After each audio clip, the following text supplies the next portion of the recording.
नागपुर के मेयो अस्पताल में 23 वर्षीय उजमा आफरीन नामक गर्भवती महिला की अस्पताल के लापरवाही के कारण मौत हो गई। ऐसा आरोप उजमा के पति शाहिद ने लगाया है। वहीं शाहिद ने मेयो अस्पताल को बार बार डिस्चार्ज करने की विनती की ताकि वो अपने पत्नी को किसी दूसरे अस्पताल में भर्ती करा सके, लेकिन अस्पताल ने शाहिद की एक न सुनी और इलाज के दौरान उजमा की मौत हो गई। नागपुर में प्राइवेट अस्पताल की लापरवाही के मामले तो कई है, लेकिन सरकारी अस्पतालों में भी कई लापरवाही के मामले सामने आ रहे हैं। हालांकि ये जो सरकारी अस्पताल है, इसके जो लापरवाही के मामले हैं फिलहाल मीडिया नहीं दिखा रहा है, लेकिन ऐसा नहीं है कि सरकारी अस्पताल में सब कुछ ठीक चल रहा है।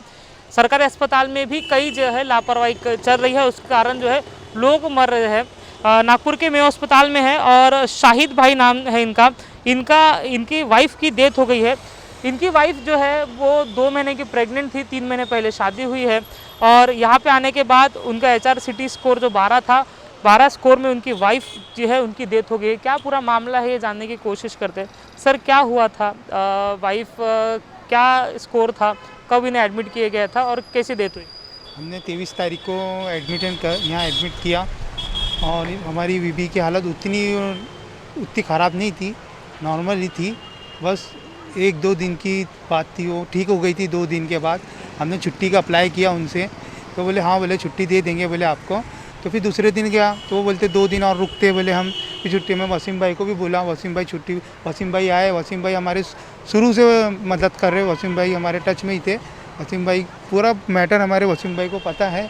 क्या नहीं, आज मेरी बीवी को छुट्टी मिल जाती तो आज वो जिंदा रहती थी। बस मेरे को इतने कहना है। एडमिट क्यों किया गया था, क्या प्रॉब्लम हुई थी? एडमिट पेट में थोड़ा सा पिंग हो रहा था, ब्लीडिंग हो रही थी, तो इसकी वजह से हम लोगों ने एडमिट किया। Corona report positive? Corona report positive आई है। क्या सिम्टम्स क्या थे? कुछ सांस लेने में प्रॉब्लम थी या कोई और प्रॉब्लम? बहुत दिन वो मुंडिया दार रही थी, वो उससे घबराहट में हम लोगों ने एडमिट किए थे उसको। फिर डेथ कैसी हुई? यहाँ पे एडमिट करने के बाद कोई सुधार हुआ उनके तबीयत में, क्या हुआ? पहले तो सुधार हुआ, शुरू के 3 दिन में डॉक्टर ने छुट्टी का भी बोले थे। फिर उसके बाद में रात में बोले हमको, हमारी मैडम का फ़ोन आया, बात भी सब हो रही थी हमारी।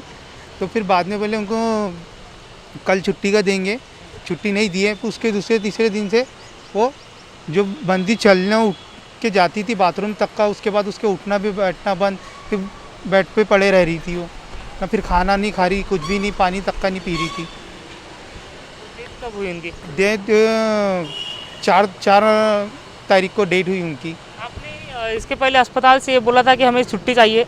हाँ, हमने बहुत बार बोला, उनके पैर पड़े, हमने छुट्टी दे दो बस पहले हमको वो बोलते थे, हम टालाते थे। 1 दिन कल छुट्टी दे देंगे, 2 दिन रहने दो, फिर कल छुट्टी दे देंगे, बस यही बोलते रहे। क्यों छुट्टी नहीं दी? क्या कारण था? पता नहीं, हमको कुछ बताया नहीं उनने कारण। बोले बस उनके ऑक्सीजन लेवल मैंने भी चेक करा था, 98 बता रहा था, नॉर्मल था। और उनकी पल्स बोले चेक करेंगे, बोले वो चेक करे, सोनोग्राफी निकाले, सब नॉर्मल आया। फिर छुट्टी क्यों नहीं दी हमें?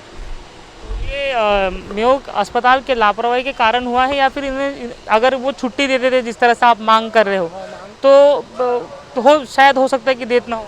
हाँ, मेरे को डॉक्टरों से कोई नाराज़गी, किसी से नाराज़गी नहीं, बस मेरी वाइफ को वो छुट्टी दे देते तो आज मेरी वाइफ और मेरा बेबी जिंदा रहता है। यहाँ पे ट्रीटमेंट भी नहीं हुआ? अगर आपकी वाइफ की अगर डेथ हो रही है तो यहाँ पे ट्रीटमेंट के भी ऊपर सवाल हो रहे होंगे कि 12 CT स्कोर में उनकी डेथ कैसे हुई? जी, ट्रीटमेंट में कैसा हमको जाने नहीं देते थे। अब हमको कैसा पता चलता था वहाँ ट्रीटमेंट हो रही या नहीं हो रहा? हमको बाहर ही खड़े रहने देते थे। डब्बा पहुँचाना है तो एक वहाँ पर लिखा दो, वो डब्बा खुद ही पहुँचा देता था। पेशेंट वहाँ खाना खा रहा है या नहीं खा रहा, हमको ये भी नहीं पता चल रहा था। हमारे साथ वसीम खान है, कांग्रेस के लीडर है। सर, क्या आपने इनके साथ दिया है? क्या पूरा माजरा है? क्या लगता है कि क्या लापरवाही के कारण ये डेथ हुई है, क्या फिर क्या आपको लगा है? एक्चुअली क्या हुआ, 23 तारीख को इसने अपनी वाइफ को एडमिट किया।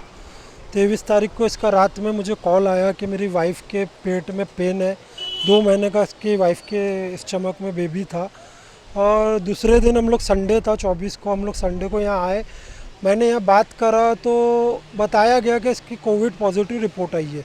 जब तक इसको पता नहीं था, दूसरे दिन रिपोर्ट पॉजिटिव आ गई थी। दूसरे दिन से 39 वार्ड में शिफ्ट कर दिया। अब ये मेरे पीछे ज़िद करने लगा कि मुझे छुट्टी दिला दो। मैंने प्राइवेट में बात कर लिया हूँ, प्राइवेट में मैं अपना इलाज करा लूँगा। तो हम लोगों ने बात किए, यहाँ और भी जो सोशल वर्कर बात काम करते हैं और जो डॉक्टर्स मेरे पहचान के बात करें तो बोले नॉर्मल है, नॉर्मल इसका स्कोर इतना ज़्यादा नहीं है, बोले RT-PCR के लिए दिए है, बात कर रही है, खा रही पी रही है, एकदम नॉर्मल है, 2-3 दिन रहेंगी, नेगेटिव रिपोर्ट आएंगी, बोले इसको छुट्टी दे देंगे। अब हमने बोला इसको 2-3 दिन की बात है, सबने बोले 1.5-2 लाख रुपए तू क्यों खर्चा कर रहा है, इसकी परिस्थिति कोई इतनी अच्छी नहीं है, ये एक वर्कर है, बेकरियों के साँचे बनाता है। तो इसको हम लोगों ने समझाया कि 2 दिन 3 दिन तू देख, उसके बाद ऐसा लगा तो अपन छुट्टी ले लेंगे। फिर 3 दिन बाद इसका कॉल आया, इसको बोले कि ऑक्सीजन लेवल उसका कम हो गया है। इनने फिर बोला कि मेरे को छुट्टी दिला दो, इसका ऑक्सीजन लेवल कम हो रहा। फिर मैं आया, मैंने बात करा, मैंने अपने छोटे 2-3 मेरे दोस्त लोग थे उन लोगों को भेजा, इसके साथ भेजा। इसको बोला गया कि अब इसका लेवल NIV पे 98 आ गया, ऑक्सीजन पे ये नॉर्मल हो जाएंगी, कल परसों में आप लेकर चले जाओ। फिर हम लोग बेफिक्र होकर यहाँ से चले गए। फिर 2 दिन बाद जाने 3 मई को अचानक इसका कॉल आया कि इसको बोले कि एकदम क्रिटिकल हो गई है, इसको वेंटिलेटर पे भी नहीं लेकर जा रहे थे। इसकी आंटी गई, इसकी आंटी ने वहाँ तमाशे करी एक दिन पहले, तो इसको ICU में फिर एडमिट करे दूसरे दिन। और वहाँ बोला गया कि इसके बेबी को हम नहीं बचा सकते, सुबह इसको बचाने की पूरी कोशिश करेंगे। फिर शाम में इसको बोलते हैं पूरा नोट बनाकर कि इसके ज़िम्मेदार हम नहीं है, इंजेक्शन रेमडेसिविर लगाने का बोले, इसके बाद कुछ भी हो सकता है। इसको बोले तू साइन दे, हम तेरी वाइफ को भी नहीं बचा सकते, वो क्रिटिकल लेवल पे। फिर मैं यहाँ आया, मैंने डीन को कॉल किया, डीन कोई मीटिंग में होंगे शायद, उनने कॉल मेरा रिसीव नहीं किए। बाद में मुझे कॉल आया, मैंने सागर पांडे जो मैनेजमेंट संभालते हैं उनसे बात करा, उनने उसकी पूरी रिपोर्ट लिए तो बोले क्रिटिकल केस है, इसको बोले रेमडेसिविर देना पड़ेगा आगे का, ये जब तक साइन नहीं देंगे तो हम आगे बढ़ नहीं सकते। अब इनका बोलना था तुमने बच्चों की जान ले ली है लेकिन तुम मेरी बीवी को बचाओ। ये पहले दिन से ज़िद कर रहे थे कि छुट्टी दो, छुट्टी दो।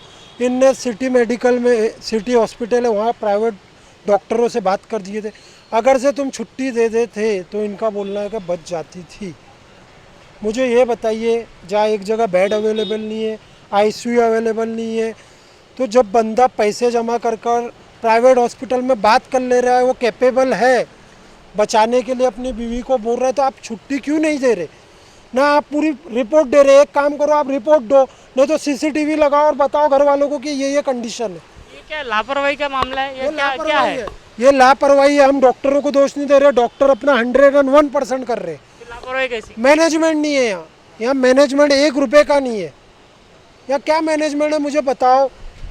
बंदी का जाने नॉर्मल बंदी 1 हफ्ते में डायरेक्ट ICU में चले जा रही है। 23 साल का इम्यूनिटी पावर कैसा रहता है? 23 साल की लड़की है। यहाँ आपको मैं बताऊंगा, ऐसा भी हमारे एरिया में हम खुद ऑक्सीजन लेवल लगाए, जो लड़की का 23 स्कोर था, मेरे पास रिपोर्ट है। 25 में से पहले दिन 23 रिपोर्ट थी, उसकी स्कोर था। सेकेंड डे मेडिटेरियन में कराया, 17 रिपोर्ट आई है उसका। वो घर में ऑक्सीजन पे और टैबलेट और मेडिसिन पे ठीक हुई है, आज उसकी रिपोर्ट नेगेटिव है।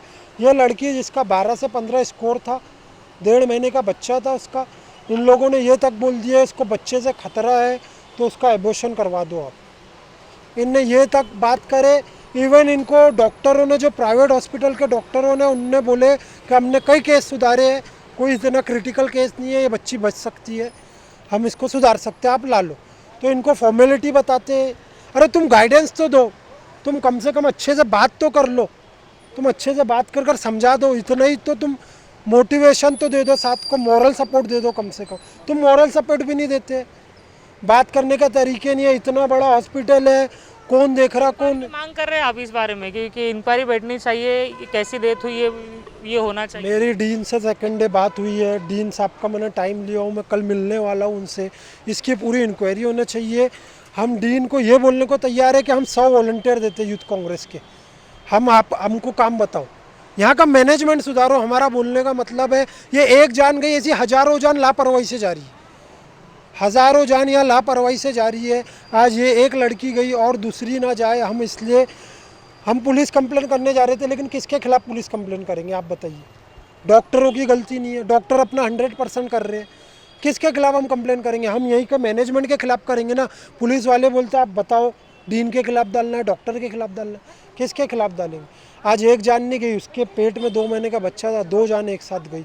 आज 3 महीने का इसकी शादी हुई थी, आज एक ये परिवार उजड़ा, आज उसके माँ बाप पूरे बिखर गए, आज 2 परिवार उजड़ गए हैं, 2 जाने चले गई है। तो ये क्या है? अब क्या मांग क्या है फिर आप? हमारी मांग यही है कि यहाँ का मैनेजमेंट सुधारो। डीन से हमको यही बोलना है, प्रशासन से हम ये बोलना है कि गलती किसकी आप पता लगाइए। हम दयाशंकर तिवारी जी को अपील करना चाहते हैं, महापौर को, आप यहाँ आकर यहाँ का तुम पूरा राउंड लो, यहाँ का तहकीक करो कि क्या यहाँ गलतियाँ हो रही है, क्यों ऐसी लापरवाही से जान जा रही है। हम स्टेट गवर्नमेंट को भी बोलना चाहते हैं कि आप आइए। मैंने विकास ठाकरे जी से भी बात करा कल फ़ोन पे यही मुद्दे पे पूरा, उनने मुझे बोला है कि मैं आऊँगा, वो बच्चे के घर वालों से भी मिलूँगा और डीन से भी मिलूँगा और पूरी छाछ की मांग करूँगा। तो मेयो अस्पताल में एक 23 साल की जो है विवाहिता की डेथ हुई है, कोरोना पॉजिटिव बताई गई, लेकिन ये डेथ कहीं ना कहीं लापरवाही से हुई है, ऐसा आरोप फिलहाल जो है वो लगाया जा रहा है। कैमरा पर्सन दिलेश हजारे के साथ अमित वांद्रे, महाराष्ट्र टीवी 24, नागपुर।